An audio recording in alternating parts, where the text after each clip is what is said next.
Okay, good afternoon, ma'am. Please compute to me the ideal weight of a 3 years old and please express it in a kilogram. Okay. Computation for a 3-year-old child is this one. In kilograms, he or she would be 14 kilograms. And then in pounds, 30.8 pounds. That would be his DBW.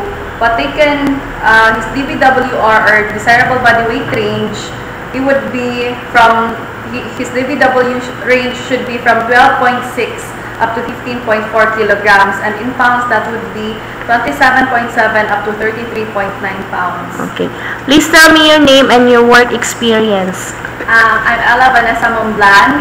I've been a nutritionist at Cebu Palace General Hospital for 2 years, and I've also been a nutritionist in a private psychiatric facility for 1.5 years, and from every year I'm also a nutrition dietitian for Nestle. Okay. Have you any experience of a push girl in a supermarket? For what brand? And do you have a license of a registered nutritionist? Yes, I'm a licensed registered nutritionist dietitian, 12609, my license number. And I've also handled some milks like Anlin. Hi ma'am, good afternoon. Ma'am, pwede lang po bang makuha 3 to 5 minutes of your time? May mga ilang katanungan lang po ako. Ma'am, meron po ba tayong 3 years up about, 3 years pataas? Meron. Okay. Ma'am, kamusta naman po ang anak ninyo? Okay lang po ba ang pangangatawan? Normal lang po ba sa mga kasabayan niyang mga bata? Pati po yung height? Kamusta po ba ang anak natin? Wala sa gulay yung anak ko yung... So hindi po siya kumakain masyado ng gulay?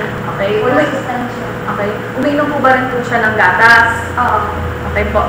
Ma'am, have you heard po of our milk na Pediasure Plus? Oo. Sa TV. Okay po, pero hindi po ba tayo gumagamit nito? Hindi pa. Ma'am, pwede alam niyo po ba, since na-mention nyo na hindi masyadong kumakain yung anak nyo, hindi kumakain ng gulay, so posible po na maging, kung hindi man ngayon siya undernourished, posible pong in the long run, kapag nagpatuloy po na hindi siya kumain ng gulay, magiging undernourished po siya. So kapag naging undernourished po yung anak natin, syempre bababa ang timbang, hindi po siya tataas or mahina yung pagtaas niya kumpara po dun sa mga batang kaedad niya, tsaka po tatamlay.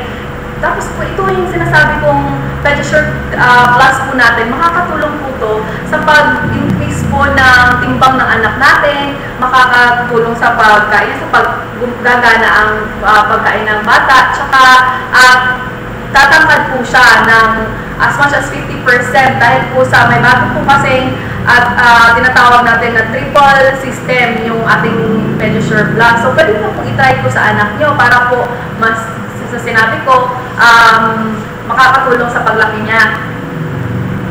Ano ba yung pinagkakaiba ng milk na sa ibang brand? Yun po, ang pinagkaiba po ng Pediasure Plus natin sa ibang brand is na meron po siyang triple system. Dito po, makukumpara po natin na sa isang baso lang po ng Pediasure Plus, katumbas po ito ng isang baso at kalahati sa ibang brand.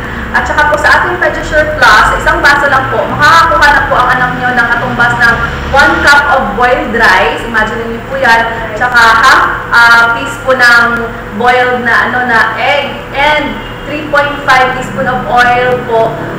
Kaya i-convert po natin yung peanut butter. So kumbaga, healthy talaga, tsaka masustansya ang nilalaman ng isang baso ng Pediasure Plus.